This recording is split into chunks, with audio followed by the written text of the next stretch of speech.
Good morning students.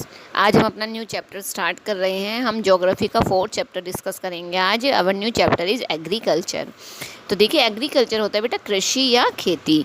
तो जो हमारा भारत है वो कृषि प्रधान देश है। हमारे भारत के अंदर लगभग जो 65% है वो फार्मर्स हैं, और हमारे भारत में का जो इकोनॉमिक जो कंडीशन है वो क्या है, फार्मर्स के ऊपर ही डिपेंड करती है। तो देखिए, हम इस चैप्टर में डिस्कस करेंगे एग्रीकल्चर क्या है। एग्रीकल्चर शब्द है वह है लैटिन भाषा के एगर से निकला है, लैटिन भाषा से निकला है, जिसमें एगर का मतलब होता है सोइल और कल्चर का मतलब होता है कल्टीवेशन, यानी कि मिट्टी में जब कल्टीवेशन किया जाता है तो उसे एग्रीकल्चर कहा गया है। प्लांट्स विच आर कल्टीवेटेड और ग्रोन, और ऐसे पौधे या प्लांट्स जिन्हें ग्रो किया जाता है उन्हें क्रॉप्स कहा जाता है। Development of agriculture depends upon the physical condition of place such as climate. जो किसी भी एग्रीकल्चर का जो डेवलपमेंट होता है वो वहाँ के फिजिकल कंडीशन पर डिपेंड करता है, जिस एरिया जिसमें उस स्थान का क्लाइमेट, सॉइल, रिलीफ, वाटर, ये सारी चीज़ें इसमें इंपॉर्टेंट रोल निभाती हैं। There are 3 types of economic activities. अब जो इकोनॉमिक एक्टिविटीज़ है वो 3 प्रकार की होती हैं। First one is primary, second secondary and third tertiary. तो देखिए, इसमें एक एक करके हम डिस्कस करेंगे। फर्स्ट है प्राइमरी एक्टिविटी। प्राइमरी एक्टिविटी क्या होता है, जैसे इसके नाम से ही पता लग रहा है, प्राइमरी मीन्स प्राथमिक। It includes all those activities connected with extraction and production of natural resources. जैसे एग्जाम्पल के लिए बेटा, एक्सट्रैक्ट होता है निकालना, जैसे खनिजों को बाहर निकालना। खदानों में से जब खनिजों को बाहर निकाला जाता है उसे एक्सट्रैक्ट बोला जाता है। या जो नेचुरल रिसोर्स है उन्हें जब प्रोड्यूस किया जाता है, उन्हें तैयार किया जाता है, तो वो प्राइमरी एक्टिविटीज़ में आती हैं। एग्जाम्पल के लिए एग्रीकल्चर, गैदरिंग, फिशिंग, ये सभी प्राइमरी एक्टिविटी कहलाती हैं। Secondary activities are concern with the processing of these resources. अब जो सेकेंडरी एक्टिविटीज़ है वो क्या है, इन सभी चीज़ों को प्रोसेस में लाना ही क्या कहलाता है, सेकेंडरी एक्टिविटी कहलाता है। एग्जाम्पल के लिए वीविंग ऑफ क्लॉथ, जैसे कपास की खेती की है तो जो खेती करना है, मतलब कपास को प्रोड्यूस करना, वो तो क्या किस में आएगा, प्राइमरी में। लेकिन उस कपास से, उस कॉटन से कपड़े तैयार करना किस में आता है, सेकेंडरी एक्टिविटी में आता है। Manufacturing of steel, baking of bread are some examples of these activities. अब प्राइमरी और सेकेंडरी को सपोर्ट करने के लिए किस चीज़ की ज़रूरत होती है, टर्टियरी एक्टिविटीज़ की ज़रूरत होती है, जिसके अंदर transport, trade, banking, insurance, advertising, ये सारी चीज़ें इसमें आती हैं। एग्जांपल के लिए जैसे प्रोडक्शन भी हो गई है और मटेरियल भी तैयार हो गया, लेकिन उस मटेरियल को मार्केट तक पहुंचाने के लिए ट्रांसपोर्ट नहीं है, तो उसके लिए क्या है, ये इन दोनों चीज़ों को आगे चलाने के लिए थर्ड जो एक्टिविटी होती है वो टर्टियरी आती है, जिसके अंदर इन सारे तैयार प्रोडक्ट्स को आगे मार्केट तक, या जिसमें बैंकिंग की भी ज़रूरत होती है, इंश्योरेंस की भी ज़रूरत होती है, इन सब चीज़ों के लिए इसे यूज़ किया जाता है। आगे एग्रीकल्चर इज़ प्राइमरी। जो एग्रीकल्चर है वो क्या है, प्राइमरी एक्टिविटी में आती है।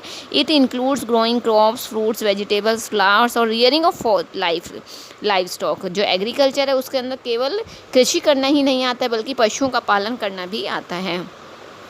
और ऐसा एरिया जहाँ पर क्रॉप्स को ग्रो किया जाता है उसे अरेबल लैंड कहा जाता है। पूरे भारत के अंदर लगभग जो 50%, पूरे वर्ल्ड के अंदर 50% जो लोग हैं वो एग्रीकल्चरल एक्टिविटीज़ से जुड़े हुए हैं। और हमारे भारत के अंदर जो 2/3 जो एरिया लोग पॉपुलेशन है वो क्या है, एग्रीकल्चर पर ही डिपेंड करती है।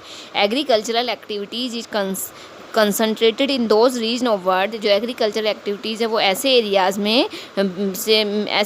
में ज़्यादा होती है जहाँ पर सुटेबल फैक्टर्स होते हैं जिसके द्वारा क्रॉप्स को ईजिली ग्रो किया जाता है। एग्रीकल्चर और farming can be considered as a system. Agriculture farming का एक सिस्टम है। इस सिस्टम के अंदर क्या है, इनपुट्स जैसे जैसे हम जैसा इनपुट इसमें डालेंगे वैसा ही हमें रिजल्ट तैयार प्राप्त होगा। जैसे दीज इंपॉर्टेंट इनपुट्स में क्या क्या आता है, seeds, fertilizers, machinery, labour. Some important operation, input के बाद क्या है, उनको ऑपरेट किया जाता है इस सिस्टम को, जिसमें प्लॉइंग, सोइंग, इरिगेशन, वेडिंग और हार्वेस्टिंग। और इसके बाद हमें आउटपुट प्राप्त होता है जिसमें क्रॉप्स, वूल, डेयरी, पोल्ट्री प्रोडक्ट्स हमें प्राप्त होते हैं। ये आपको इसमें एक पिक्चर दिखाई गई है बेटा। इस पिक्चर के अंदर सब कुछ बताया गया, इनपुट में क्या होता है, प्रोसेस में क्या होता है और आउटपुट्स में क्या होता है। इसके नेक्स्ट आपका टॉपिक है टाइप्स ऑफ एग्रीकल्चर। एग्रीकल्चर के कितने टाइप्स होते हैं? There are 2 types of agriculture. Agriculture 2 प्रकार की होती है। Upon the geographical conditions, labour demand of produce and level of technology. इनके अकॉर्डिंग क्या है जो एग्रीकल्चर 2 टाइप्स की होती है। First one is subsistence agriculture and next one is commercial agriculture. अब देखिए हम इसमें एक एक करके डिस्कस करेंगे। फर्स्ट है subsistence agriculture. Subsistence agriculture is self sufficient farming in which, जिसके अंदर जो फार्मर्स है वो केवल इतनी ही उत्पादन करता है जिसके द्वारा वो अपना और अपने परिवार का पेट भर सकता है। इस टाइप की जो एग्रीकल्चर है ये इसके अंदर क्या है, लो टेक्नोलॉजी को यूज़ किया जाता है क्योंकि इसके अंदर ज़्यादा प्रोडक्शन नहीं होती है।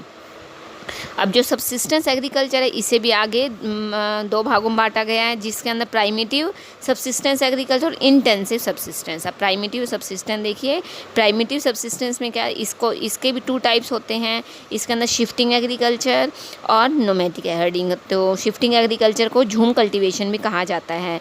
यह प्राइमेटिव टाइप की एग्रीकल्चर होती है। इसके ये क्या है, जो आदिवासी लोग हैं उसके द्वारा जो जंगल में या पहाड़ियों पर रहते हैं उसके द्वारा यह कार्य किया जाता है, जिनमें Congo basin, Amazon basin, south और सेंट्रल अमेरिका, मैक्सिको आइलैंड और साउथ ईस्ट एशिया के लोग आते हैं।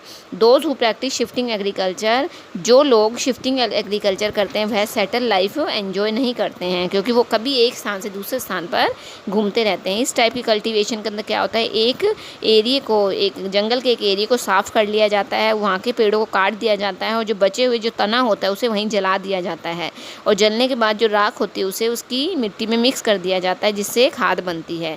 इस मेथड को स्लैश और बर्न एग्रीकल्चर भी कहा जाता है। इसके द्वारा मेज, याम, पोटैटो, कसावा इस प्रकार की फसलों को ग्रो किया जाता है। आगे नोमैडिक हर्डिंग। नोमैडिक हर्डिंग देखिए क्या होता है, it is done by people. Yes, इससे पहले एक चीज़ और देखिए, जो शिफ्टिंग कल्टीवेशन उसे अलग अलग एरियाज़ में अलग अलग नाम से जाना जाता है। जैसे मैक्सिको में इसे मिल्पा कहते हैं, ब्राज़ील में रोका और मलेशिया में इसे लगैंड कहा जाता है। आगे नोमैडिक हर्डिंग। नोमैडिक हर्डिंग देखिए, it is done by people. जो नोमैडिक हर्डिंग है वो ऐसे लोगों के द्वारा की जाती है जो एक स्थान से दूसरे स्थान पर अपने पालतू पशुओं के साथ घूमते रहते हैं। वो भोजन की तलाश में और पशुओं की खाद की तलाश में, वो चारे की तलाश में घूमते रहते हैं। इस प्रकार की जो मूवमेंट होती है वो क्लाइमेटिक कंसंट्रेंट यानी रुकावट को पैदा करती है। शिप, कैमल, याक, गोट्स इसके अंदर मेन इन पशुओं को रखा जाता है। They provide milk, meat, wool, hides and other products to herders and their families. As they rear sheep, goat and other, जब वो शिप को, गोट को, दूसरे जानवरों को पालते हैं, they always move to new pasture. तो वो क्या है, एक स्थान से दूसरे स्थान पर घूमते रहते हैं और ये मोस्टली सहारा डेजर्ट, ईस्ट और south west Africa, central Asia, northern Europe में मेन रूप से पाए जाते हैं। इसके अलावा माउंटेनियस रीजन में जैसे तिब्बत और एंडिस में भी ये सबसे अधिक पाए जाते हैं। नेक्स्ट है बेटा इंटेंसिव सब्सिस्टेंस एग्रीकल्चर। इस टाइप की जो फार्मिंग होती है, एग्रीकल्चर होती है, यह ऐसे एरियाज़ में सबसे ज़्यादा की जाती है जहाँ पर थिकली पॉपुलेटेड एरियाज़ यानी कि जहाँ पे जनसंख्या बहुत अधिक पाई जाती है, जिसमें region of South and South East Asia आते हैं। इस मेथड में क्या होता है कि लैंड के एक छोटे से एरिए को पर कल्टीवेशन की जाती है, mainly with human labour, high quality seeds के द्वारा और फर्टिलाइज़र के द्वारा प्रॉपर तरीके से इरिगेशन की जाती है। लेकिन इस मेथड के अंदर जो क्रॉप्स ग्रो की जाती है वो सिर्फ उसी लैंड के ऊपर ग्रो की जाती है। तो ये जो फार्मिंग होती है वो इतनी ही होती है कि एक किसान का पेट उसमें भर सके। और इसकी सबसे मेन जो क्रॉप होती है वो राइस होती है। इसके अलावा वीट, मेज, पल्सेस और ऑयल सीड्स भी इसके अंदर आती हैं। तो आगे आती है कमर्शियल एग्रीकल्चर। देखो इसके नाम से ही पता लग रहा है कमर्शियल यानी कि जो बड़े लेवल पर जो एग्रीकल्चर होती है। It is a farming practice in which farmers are involved in production of crops which are meant for commercial purposes. Huge amount of capital होता है money, is invested in this type of agriculture. इस प्रकार की जो agriculture होती है इसमें बहुत अधिक मात्रा में पैसा लगता है और बहुत लार्ज स्केल के ऊपर बड़े बड़े खेतों के अंदर इसमें क्रॉप्स को ग्रो किया जाता है और इसके अंदर नई नई technology, machines, irrigation method, chemical fertiliser को यूज़ किया जाता है। और इसका सबसे मेन जो फीचर होता है that high doses of modern inputs are uses for higher productivity. इसके अंदर अधिक पैदावार के लिए नई नई जो न्यू टेक्नोलॉजीज़ हैं, जैसे हाई क्वालिटी की सीड्स, फर्टिलाइजर्स, पेस्टिसाइड्स इसके अंदर यूज़ किए जाते हैं। नेक्स्ट आती है commercial grain farming. The yield in this type of farming is not high. इस प्रकार की जो कृषि होती है इसके अंदर नई मतलब टेक्नोलॉजी ज़्यादा हाई नहीं होती, but overall produce is good. लेकिन इसके अंदर जो प्रोडक्शन होती है बहुत ही अच्छी होती है। It is prevalent in temperate latitudes in the prairies of Canada and USA, steppes of Russia, pampas in Argentina, downs of Australia, northern plains of Punjab and Haryana. Most of farming is done by tractors. ये इस प्रकार की जो कृषि होती है वो tractor के द्वारा, सीड ड्रिल के द्वारा, कंबाइन हार्वेस्टर के द्वारा की जाती है। वीट एंड मेज ये यहाँ की मेन जो 2 फसलें होती हैं।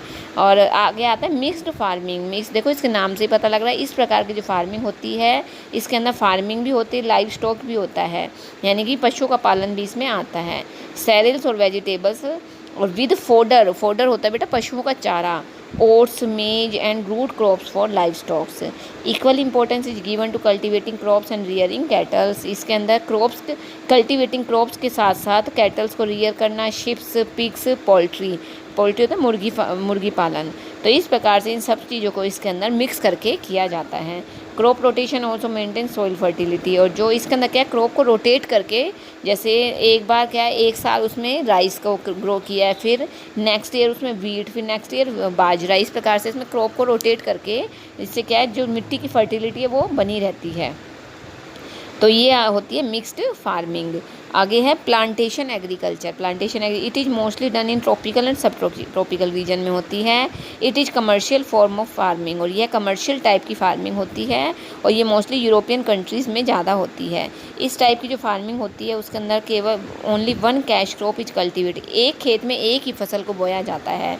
Large estates are manage like industrial units. Large amount of money is invested in to hire cheap skilled local और imported labour that specialise in the production of crops. और इसके अंदर जो मनी इन्वेस्टिगेशन होता है वो लार्ज अमाउंट पर होता है, और इसके अंदर क्या है स्किल्ड और इम्पोर्टेंट लेबर जो होती है, मतलब मज़दूर होते हैं, वो अच्छे मज़दूर इसके अंदर लगाए जाते हैं जिससे वो अच्छे प्रोडक्शन मतलब सही तरीके से क्रॉप प्रोडक्शन कर सकें। Transport is arrange to carry the partly और wholly processed crops to markets. और इसके अलावा ट्रांसपोर्ट की भी अरेंजमेंट की जाती है ताकि जो क्रॉप्स तैयार हुई है उसे मार्केट तक पहुंचाया जा सके। इसमें टी, रबड़, कॉफ़ी, कॉटन, शुगर केन और स्पाइसेस यहाँ पे मेन प्लांटेशन क्रॉप में आती हैं। Next other types of farming. इन सभी के अलावा भी और अलग तरह की फार्मिंग होती है जिसमें पेस्टोरल फार्मिंग आती है। पेस्टोरल फार्मिंग देखिए क्या होता है, यह 2 प्रकार की होती है। कैटल रेंचिंग, कैटल रेंचिंग वही है पशुओं को पालना, for meat and dairy farming for milk and milk products. Cattles are reared in ranches which have, ranches होता है जहाँ पे पशुओं को रखा जाता है, which have slaughter houses, freezing facilities and a goods transport network. Dairy farming is done to meet the needs और अर्बन एरिया। जो डेयरी फार्मिंग है वो अर्बन एरियाज़ में ज़्यादा पावरफुल होती है। Machines are use to milk the kettles. मशीनों के द्वारा कैटल्स का दूध निकाला जाता है। एंड रेफ्रिजरेटर टैंकर्स, और उन्हें जो बड़े बड़े टैंकर्स होते हैं जिसके साथ रेफ्रिजरेटर लगाता है उसके अंदर उसे डाल दिया जाता है। But this kind of farming is usually carried out in the development of countries. Heavy amount is invested in this kind. इस प्रकार की फार्मिंग में बहुत अधिक पैसा लगता है। स्पेशल केयर, और यहाँ पर क्या है इसके लिए स्पेशल केयर भी करनी होती है।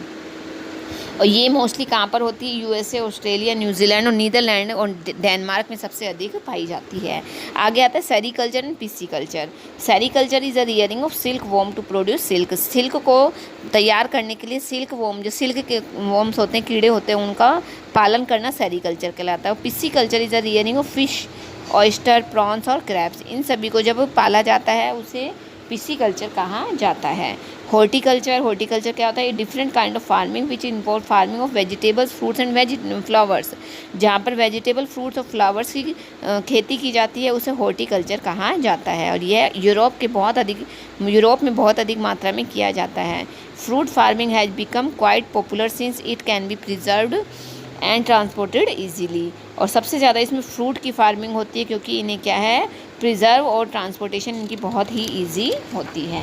आगे कोऑपरेटिव फार्मिंग। कोऑपरेटिव फार्मिंग देखिए क्या होता है, it is popular kind of farming mostly prevalent in developing countries. यह डेवलपिंग कंट्री में सबसे ज़्यादा होती है। Farmers share their resources and the benefits equally. इसके अंदर फार्मर्स को जो प्रोडक्शन प्राप्त होती है वो क्या है, इक्वली उसे शेयर करते हैं, बांट लेते हैं। Land is also tilled collectively and modern machines are used. इसके अंदर मॉडर्न मशीनों को यूज़ किया जाता है। Sale of product is through cooperative shops. Agriculture is carried out in this form in Russia. और ये रशिया के अंदर सबसे ज़्यादा इस कोऑपरेटिव फार्मिंग को किया जाता है। It is also successful in peninsular parts of India like Tamil Nadu, Maharashtra and Gujarat. तो ये आपका था कोऑपरेटिव फार्मिंग। आगे आता है मेजर क्रॉप्स देखिए कौन कौन सी होती हैं। In order to meet the demand of food we grow crops. जैसे जैसे हमें ऑर्डर मिलते हैं उसके अकॉर्डिंग, डिमांड के अकॉर्डिंग क्या फूड को, क्रॉप्स को ग्रो किया जाता है। Crops as we know are important not only in providing food but they are also use as raw materials. जो क्रॉप्स होती हैं उन्हें ना केवल फूड के लिए बल्कि उनसे कच्चा माल भी प्राप्त किया जाता है। Each crop need a particular physical condition. हर क्रॉप को पर्टिकुलर कंडीशन की ज़रूरत होती है ग्रो करने के लिए। We will learn more about major crops. अब देखिए इसमें कौन कौन सी क्रॉप्स होती हैं। फर्स्ट आती है फूड क्रॉप्स। फूड क्रॉप्स होती है राइस, वीट, मेज, ये फूड क्रॉप में आती हैं। Cash crops fruits, spices, jute, sugar cane, ये किस में आती है, कैश क्रॉप में। Beverage crops tea, coffee, cocoa. और फाइबर क्रॉप में आती है कॉटन, जूट और सिल्क, ये सारी फाइबर क्रॉप में आती हैं। अब नेक्स्ट आता है बेटा हमारा राइस। अब हम इसके अंदर राइस के बारे में डिस्कस करेंगे। देखिए rice is one of most important food और cereal of the whole world. पूरे वर्ल्ड के अंदर जो राइस है वो सब बहुत ही इम्पोर्टेंट फूड है। More than half of the world population survives on rice. लगभग हमारे पूरे संसार की जो आधी जनसंख्या वो राइस के ऊपर ही डिपेंड करती है। It is a staple diet of the people living in the tropical और सब ट्रॉपिकल। स्टेपल होता है प्रमुख, और यह जो राइस है वो ट्रॉपिकल और सब ट्रॉपिकल क्षेत्र के जो लोग हैं वहाँ का सबसे प्रमुख भोजन है। It is grown in summer in south and South east Asian countries. ये है गर्मियों में इसे बोया जाता है और साउथ ईस्ट एशियन कंट्रीज़ में इसका सबसे ज़्यादा प्रोडक्शन होता है। In India it is called kharif crop. Bharat में इसे खरीफ क्रॉप के नाम से जाना जाता है। इसे 25 डिग्री सेल्सियस टेम्परेचर की और 200 सेंटीमीटर रेनफॉल की ज़रूरत होती है। It grows well in clayey soil. यह सबसे अधिक क्लेई सॉइल के अंदर सबसे अधिक प्रोडक्शन इसकी होती है और इसे बहुत अधिक मात्रा में पानी की ज़रूरत होती है। Leading producers of rice are, और सबसे ज़्यादा जो राइस के प्रोड्यूसर्स हैं वो कौन है, China, Bangladesh, south East Asia, Korea, Japan, Brazil, Sri Lanka और यूएसए। और भारत के अंदर यह वेस्ट बंगाल, आसाम, बिहार, आंध्र प्रदेश, उड़ीसा, उत्तर प्रदेश, पंजाब, हरियाणा, तमिलनाडु, महाराष्ट्र, कर्नाटका और केरला में सबसे ज़्यादा इनका प्रोडक्शन किया जाता है। आगे है बेटा नेक्स्ट हमारी सेकंड नंबर पे आती है वीट। वीट होता है गेहूँ। Wheat requires an average temperature. जो वीट है इसे 15 डिग्री सेल्सियस से 25 डिग्री सेल्सियस तक की टेम्परेचर की ज़रूरत होती है और इन्हें 75 सेंटीमीटर एनुअल रेनफॉल की ज़रूरत होती है। इन्हें ठंडा और मॉइस्ट ग्रोइंग सीजन चाहिए की ज़रूरत होती है but need sunny weather for harvest. लेकिन इन्हें सनी यानी कि इन्हें तेज सूर्य के प्रकाश की भी ज़रूरत होती है। It grows well on well drained loamy soil. यह लूमी सॉइल में सबसे अधिक ग्रो करती हैं। Frequent supply of fertilisers and insecticides is required for this crop. Main producers of wheat are steppes of Russia and Ukraine, prairie of USA, Canada, downs of Australia, temperate grasslands of Argentina and China। और भारत के अंदर यह पंजाब, हरियाणा, उत्तर प्रदेश में wheat का सबसे ज़्यादा production होता है। इसके अलावा मध्य प्रदेश, महाराष्ट्र और बिहार में भी वीट प्रोडक्शन किया जाता है। नेक्स्ट है बेटा मेज। मेज होती है मक्का। मेज में देखिए it is not only an important food crop but it is a food मेज मक्का नहीं है ये मेज। It is not only an food crop. ये ना केवल फूड क्रॉप है बट ये एक फूडर क्रॉप भी है। फूडर होता है जो पशुओं के जिसके द्वारा पशु का चारा तैयार होता है। इट रिक्वायर्स मॉडरेट टेम्परेचर, इसे मॉडरेट टेम्परेचर की ज़रूरत होती है, ना मतलब बहुत तेज़ गर्मी ना बहुत तेज़ ठंड। 21 से 27 डिग्री सेल्सियस तापमान की ज़रूरत होती है। इसे 50 से 75 एनुअल रेनफॉल की ज़रूरत होती है। It can not grow in very cold region, ये बहुत ठंडे एरियाज़ में ग्रो नहीं कर सकते हैं। It's soil should be fertile, इसकी जो मिट्टी है वह फर्टाइल होनी चाहिए। एलवेंड्रेंड द मेन प्रोड्यूसर्स, अब देखिए मेज कहाँ कहाँ पर होता है, USA, Russia, Canada, Mexico, Argentina और ब्राज़ील में। और भारत में यह मध्य प्रदेश, कर्नाटक, उत्तर प्रदेश और बिहार में सबसे ज़्यादा ग्रो किया जाता है। आगे आता है बेटा मिलेट्स। मिलेट्स देखिए मिलेट्स में क्या होता है। Millet are a group of small seeded grass. Millets क्या होते हैं, स्मॉल सीडेड ग्रास इसके अंदर होते हैं, widely known as cereal crops, इन्हें सेरेल क्रॉप भी कहा जाता है। इसके अंदर जो मोटा अनाज होता है वो आता है। एग्जाम्पल के लिए jowar, bajra, ragi. They are grown on less fertile land, यह मतलब इसके लिए ज़्यादा उपजाऊ मिट्टी की ज़रूरत नहीं होती है। And do not much care, और इन्हें ज़्यादा केयर की भी ज़रूरत नहीं होती है। They need high temperature to grow, इन्हें बहुत तेज़ गर्मी की ज़रूरत होती है। Main producers of millets are China and Nigeria.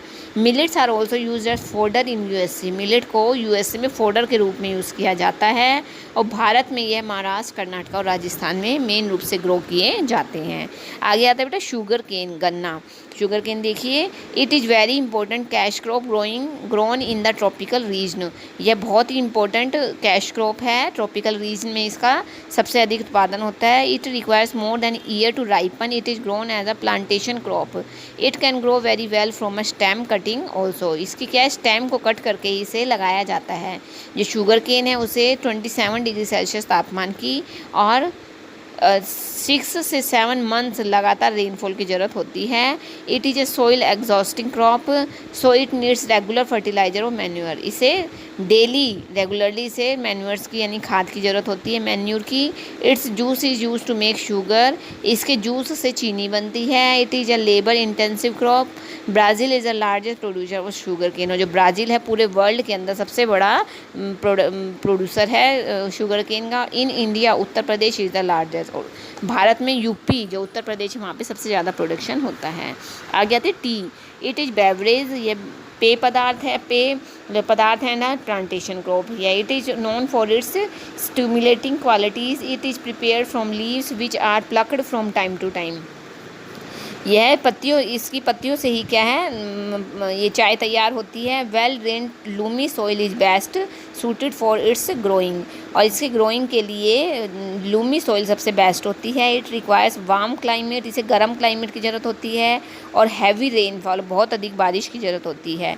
It grows on hill slopes, यह स्लॉप्स एरिया में ग्रो होती है, और इसके लिए बहुत अधिक मैनुअल लेबर की ज़रूरत होती है। चाइना, श्रीलंका और केन्या सबसे बेस्ट क्वालिटी की टी प्रोड्यूस करते हैं। भारत में आसाम, वेस्ट बंगाल और केरला और तमिलनाडु में प्रोडक्शन की जाती है। India is one of the leading exporters of T, और जो भारत है वो सबसे बड़ा एक्सपोर्टर है, चाय का सबसे बड़ा एक्सपोर्टर है। आगे बेटा कॉफ़ी। कॉफ़ी देखिए, it is also beverage and plantation crop. It is made by roasting and grinding coffee beans, coffee beans के द्वारा इसे तैयार किया जाता है। It grows best in wet and warm climate, इसे नमी वाला और गर्म क्लाइमेट चाहिए, और इसे वेल ड्रेन लूमी सॉइल में सबसे अधिक ये ग्रो करती है। अरेबिका और mocha and robusta are two major variety of coffee. Brazil is the leading producer of coffee, जो ब्राज़ील है वो कॉफ़ी का सबसे बड़ा उत्पादक है, इसलिए ब्राज़ील को कॉफ़ी पोर्ट भी कहा जाता है। मैक्सिको, इसके अलावा Mexico, Indonesia, Jamaica and east Africa में भी अच्छी क्वालिटी की कॉफ़ी प्रोड्यूस होती है। भारत में तमिलनाडु, केरला, कर्नाटका में सबसे अधिक कॉफ़ी का प्रोडक्शन होता है। आगे है बेटा कॉटन। अब कॉटन देखिए, cotton is a fibre crop, cotton एक फाइबर क्रॉप है। It has been cultivated for centuries in Nile and Indus valley, यह नील और इंडस वैली में सबसे अधिक इसकी प्रोडक्शन होती है। इट नीड्स ब्राइट सनशाइन, इसे तेज़ धूप की ज़रूरत होती है, हाई टेम्परेचर की और लाइट रेनफॉल यानी कि बहुत कम बारिश की इसे ज़रूरत पड़ती है। It grows best in well drained black soil, और ये ब्लैक सॉइल में सबसे अधिक ग्रो करती है। चाइना, यूएसए, पाकिस्तान, इजिप्ट और ब्राज़ील लीडिंग प्रोड्यूसर हैं कॉटन के। Cotton is produced on a large scale in the state of Maharashtra, Gujarat, Andhra Pradesh और पंजाब, यहाँ पर ये सबसे ज़्यादा ग्रो की जाती है। रबड़, अब देखिए रबड़ है, it is prepared from a milky fluid called latex कहा जाता है। यह एक चिपचिपा दूध या चिपचिपा पदार्थ होता है जिसे लेटेक्स कहा जाता है। लेटेक्स इज ऑब्टेन्ड फ्रॉम रबड़ ट्री, जो लेटेक्स है उसे रबड़ के पेड़ से प्राप्त किया जाता है।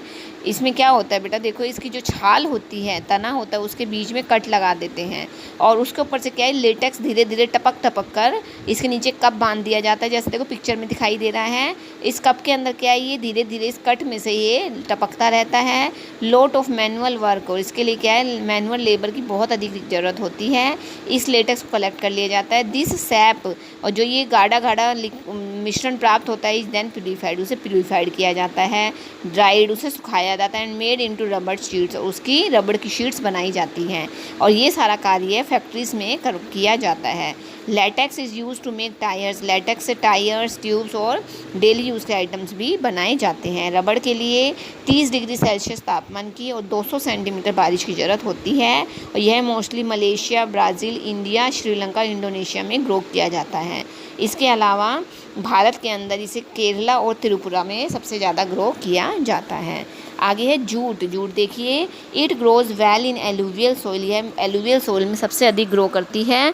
And it needs high temperature, इसे हाई टेम्परेचर की और हैवी रेनफॉल की ज़रूरत होती है। It requires a lot of stagnant water for rating, और इसे बहुत अधिक पानी की ज़रूरत होती है।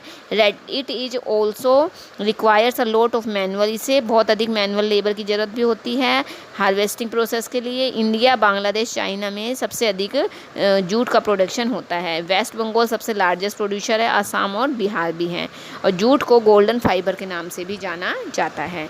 आगे एग्रीकल्चरल डेवलपमेंट, जैसे जैसे फूड की डिमांड बढ़ती है, एग्रीकल्चर की डिमांड भी बढ़ती जाती है। जो total amount of food production है वो बढ़ जाता है very fast pace in the last 30 years, मतलब पिछले 30 सालों के अंदर इसकी प्रोडक्शन बहुत अधिक बढ़ गई है।